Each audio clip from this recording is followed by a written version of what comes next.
यूहन्ना रचित सुसमाचार अध्याय 20। खाली कब्र। सप्ताह के पहले दिन मरियम मदगलिनी भोर को अंधेरा रहते ही कब्र पर आई और पत्थर को कब्र पर से हटा हुआ देखा। तब वह दौड़ी और शमौन पतरस और दूसरे चेले के पास, जिससे यीशु प्रेम रखता था, आकर कहा, वे प्रभु को कब्र में से निकाल ले गए हैं और हम नहीं जानती कि उसे कहाँ रखा है। तब पतरस और वह दूसरा चेला निकलकर कब्र की ओर चले। वे दोनों साथ साथ दौड़ रहे थे, परंतु दूसरा चेला पतरस से आगे बढ़कर कब्र पर पहले पहुंचा और झुककर कपड़े को देखे तो भी वह भीतर न गया। तब शमौन पतरस उसके पीछे पीछे पहुंचा और कब्र के भीतर गया और कपड़े पड़े देखे, और वह अंगोछा जो उसके सिर से बंधा हुआ था कपड़ों के साथ पड़ा हुआ नहीं, परंतु एक अलग जगह लपेट कर रखा हुआ देखा। तब दूसरा चेला भी, जो कब्र पर पहले पहुंचा था, भीतर गया और देखकर विश्वास किया। वे तो अब तक पवित्र शास्त्र की वह बात न समझे थे कि उसे मरे हुए में से जी उठना होगा। तब ये चेले अपने घर लौट गए। मरियम मदगलिनी पर प्रकट होना।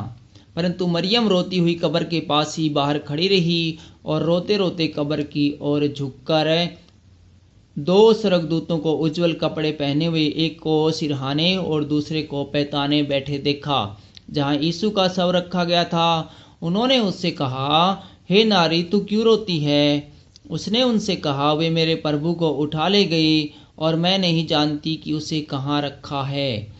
यह कहकर वह पीछे मुड़ी और यीशु को खड़े देखा, पर न पहचाना कि वह यीशु है। यीशु ने उससे कहा, हे नारी, तू क्यों रोती है? किसको ढूंढती है? उसने माली समझकर उससे कहा, हे महाराज, यदि तूने उसे उठा लिया है तो मुझे बता कि उसे कहाँ रखा है और मैं उसे ले जाऊंगी। यीशु ने उससे कहा, मरियम। उसने पीछे मुड़कर उससे इब्रानी में कहा, रब्बूनी, अर्थात हे गुरु। यीशु ने उससे कहा, मुझे मत छू, क्योंकि मैं अब तक पिता के पास ऊपर नहीं गया, परंतु मेरे भाइयों के पास आकर उनसे कह दे कि मैं अपने पिता और तुम्हारे पिता और अपने परमेश्वर और तुम्हारे परमेश्वर के पास ऊपर जाता हूँ। मरियम मदगलिनी ने जाकर चेलों को बताया, मैंने प्रभु को देखा और उसने मुझसे बातें की। चेलों पर प्रकट होना।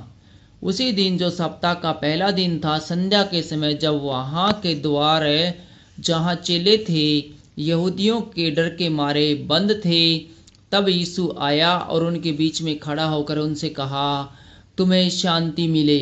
और यह कहकर उसने अपना हाथ और अपना पंजर उनको दिखाया। तब चेले प्रभु को देखकर आनंदित हुए।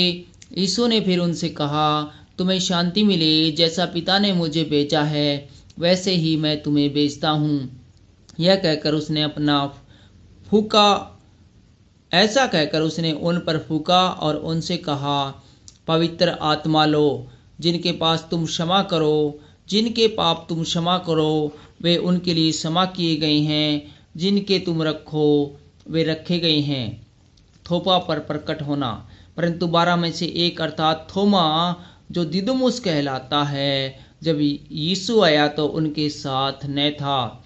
जब अन्य चेले उससे कहने लगे, हमने प्रभु को देखा है, तब उसने उनसे कहा, जब तक मैं उनके हाथों में कीलों के छेद न देख लूं और कीलों के छेदों में अपनी उंगली न डाल लूं और उनके पंजे में अपना पंजा न डाल लूं, तब तक मैं विश्वास नहीं करूंगा।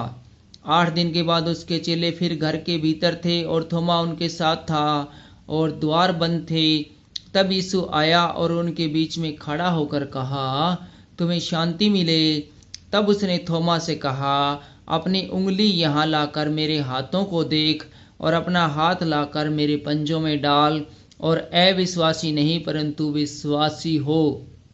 यह सुन थोमा ने उत्तर दिया, हे मेरे प्रभु, हे मेरे परमेश्वर। यीशु ने उससे कहा, तूने मुझे देखा है, क्या इसलिए विश्वास किया है? धन्य है वे जिन्होंने बिना देखे विश्वास किया। इस पुस्तक का उद्देश्य।